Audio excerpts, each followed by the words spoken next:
Buenos días, presidente. Hans Salazar, de Noticiero en Redes. Hace unas semanas, 2 o 3 semanas, se estrenó, mejor dicho, un documental, se llama Caso Narvarte a plena luz, que es el asesinato de 5 personas. Esto en particular da realce porque todo indica, el propio documental lo cuenta, obstrucción de la propia o cuestionamiento de que no se hizo justicia. Rubén Espinosa, el fotoperiodista que fue asesinado en este homicidio múltiple, y es señalado directamente por él mismo antes de que lo asesinaran, y un activista, a Javier Duarte, el exgobernador de Veracruz, Bermúdez Zurita, el que fue su secretario de Seguridad, como operadores. Y en este documental da algunas líneas, algún panorama sobre que incluso pues no se dio toda la información en el tema de la investigación por parte de la Procuraduría del entonces jefe de gobierno Miguel Ángel Mancera. Esto incluso ahí lo entrevistan, pero al propio subprocurador cuentan los abogados del caso sobre que exigen justicia, que cuando se le pregunta al subprocurador de ese entonces, de Miguel Ángel Mancera, que qué opina, que estaban los autores materiales de acuerdo a su investigación, que ya los estaban mostrando, pero que qué había detrás, cuál era la verdad, quiénes eran los autores intelectuales, y le contestó: eso ya es mucha exquisitez. Ya esa información sería ya mucha exquisitez, investigar algo así.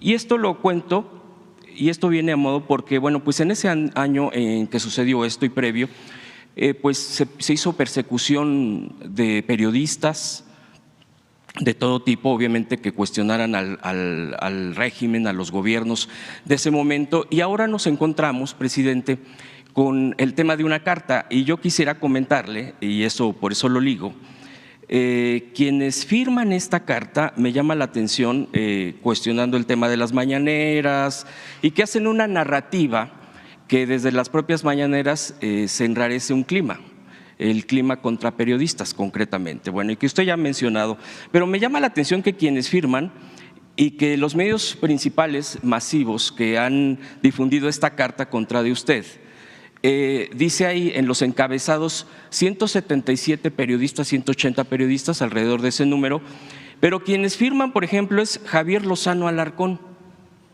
Yo personalmente no sabía que era periodista, Javier Lozano Alarcón.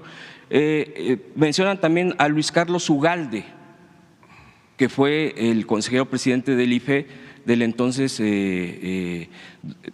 pues señalado de haber encabezado en el IFE cuando fue el fraude del 2006. María Elena Morera, no solo aliada, amiga personal en su momento de García Luna. Ricardo Alemán, este periodista que en su momento insinuó en Twitter, incluso insinuando, convocando, instigando en dañarlo a usted en su integridad física. Entonces, esto que le estoy contando, y esta diferencia de situaciones de narrativas, y que ahorita sale este documental, no sé si ya lo ha visto, sería mi pregunta también, si ya lo ha visto, ¿qué opina al respecto?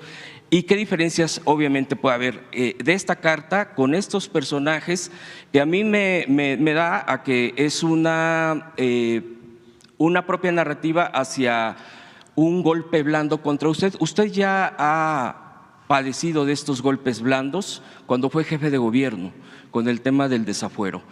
¿Qué estrategia es la mejor, presidente, para enfrentar este tipo de narrativas de la derecha, de la ultraderecha incluso, porque se viene fuerte este año y porque obviamente viene la muy probable continuidad de la 4T, a lo que ellos están impidiendo o queriendo impedir a toda costa?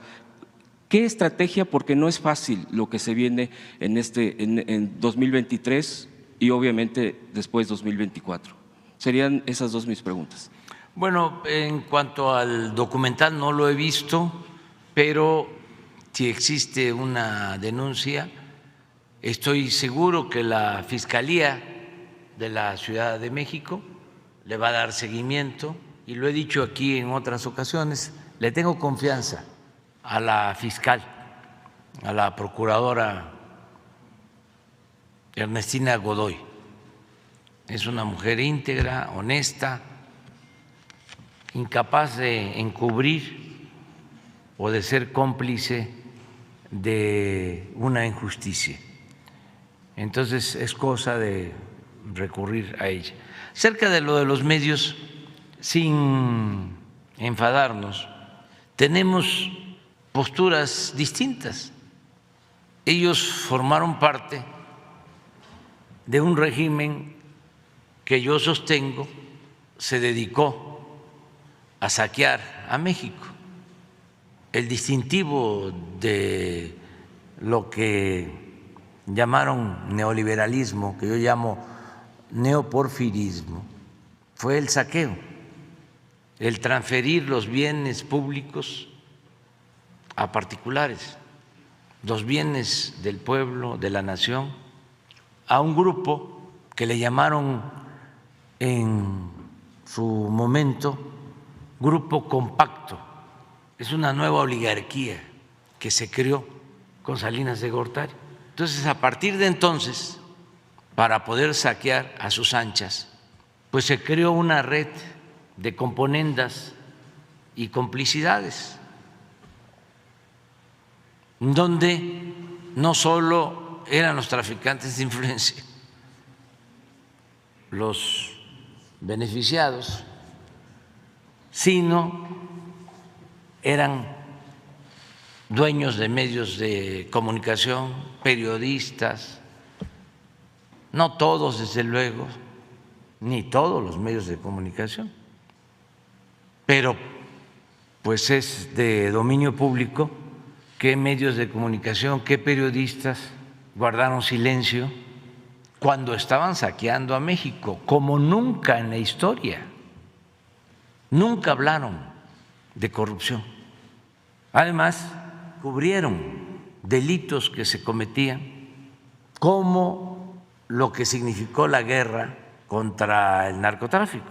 Es también sabido que Calderón da a conocer que va a iniciar esa guerra y se atreve a decir que va a costar vidas, pero que no importa, y habla incluso de vidas de civiles, de inocentes. Y como fue una guerra con altos niveles de letalidad, donde si había un enfrentamiento, lo hemos visto muchas veces, entre el ejército, las fuerzas armadas y la delincuencia, a los delincuentes, integrantes de bandas que quedaban heridos, los remataban, eran masacres. Y estos medios de información, los que están ahora en contra de nosotros, hablando de que no se permite la libertad de expresión, fueron convocados por Calderón y les pidió que guardaran silencio sobre estas atrocidades. Ahora que se está llevando a cabo un cambio, una transformación, pues no solo están ofendidos los que gozaban de privilegios en lo económico, los traficantes de influencia, sino también los dueños de medios de comunicación y hasta periodistas, desde luego intelectuales orgánicos y hasta gente de la academia, porque así es un proceso de transformación. Entonces, no hay que asombrarse, son dos proyectos distintos, contrapuestos de nación. Antes era saquear y repartirse el botín, y a unos les tocaba más, a otros menos. A quien no le tocaba nada era al pueblo raso, porque esta política consiste en que todos los intereses cuentan, menos el interés del pueblo. Entonces, ¿qué significa la transformación? Hacer a un lado a los privilegiados, acabar con la corrupción y todo lo ahorrado, todo lo que se robaban, entregarlo a los más necesitados, a la mayoría del pueblo. ¿Qué es lo que estamos haciendo? Porque lo he dicho en otras ocasiones, no se conformaban con quedarse con una empresa, con un banco, con una mina. Además, saqueaban también el presupuesto público. Dicen los abogados, aceptando sin conceder de que se quedaran con los bienes, con el sofisma, la mentira de que es mejor el sector privado que el sector público y que no hace falta el Estado, que basta con el mercado y que hay que diluir al Estado, desaparecerlo, que tampoco es del todo cierto, porque es muy hipócrita ese discurso o esa pedacería de discurso, porque cuando necesitan al Estado lo usan. ¿Para qué? Para rescatar a los bancos, para beneficiarse, como lo hicieron con el FOBAPROA. Si no se necesitaba el Estado, ¿para qué se rescató a empresarios y a banqueros? ¿Por qué no se dejó al mercado? Si en el libre mercado un comerciante, como sucedió y como sucede, pequeño, le va mal, ni modo que el Estado lo rescate.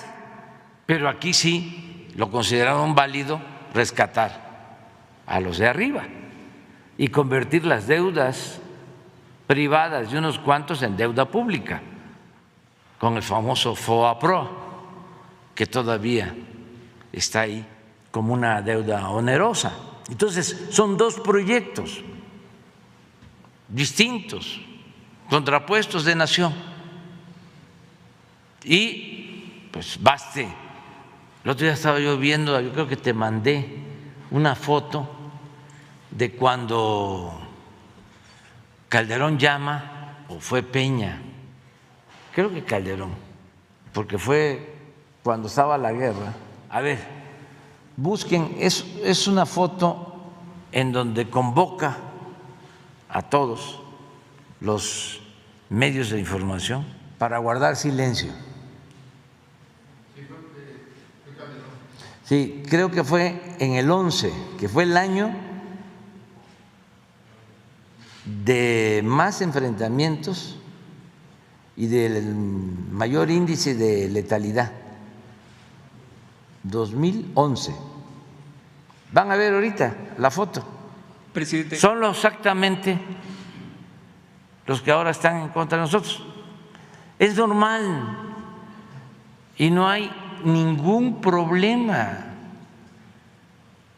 Tú me preguntas cómo enfrentar eso, pues contextualizando. Repito, no hay texto sin contexto, nada más dando los antecedentes e informando, y ya la gente va a tener una idea de las cosas. Presidente. Antes era muy difícil porque pues eran todos ellos y nosotros no teníamos manera.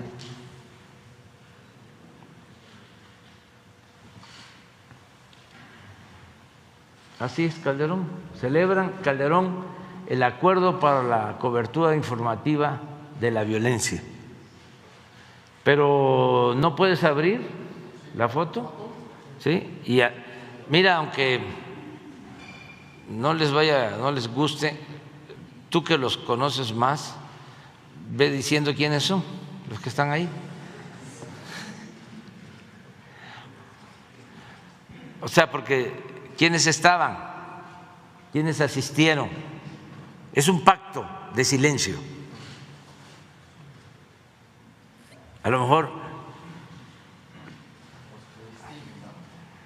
sí se distinguen. Sí, no se distingue. A ver, pues, señálalos. No le hace que… O sea, es libertad de expresión. O sea, tenemos nosotros también el derecho.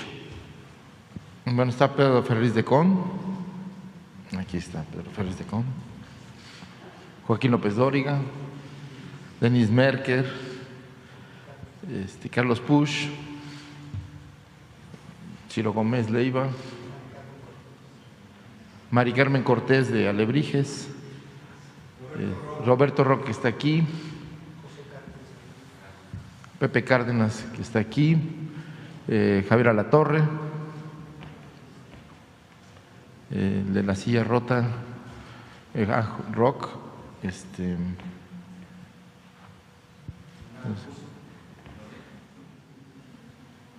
Loret está Carlos Loret, que se ve ahí, que no se distinguen todos. Bueno, Marco Antonio Mares, que está aquí. Carlos Marín. Pascal Ventral del Río, de Excelsior. ¿Quién más se distingue? Bueno, está Leonardo Curcio. No sé si este es Sergio Sarmiento, pero podría ser.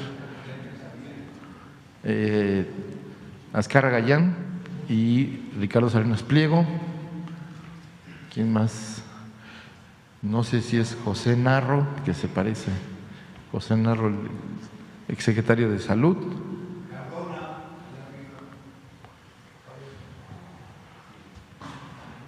Pues no se distinguen, en la foto no se acaba de ver bien. Bueno, así más o menos estaba la situación.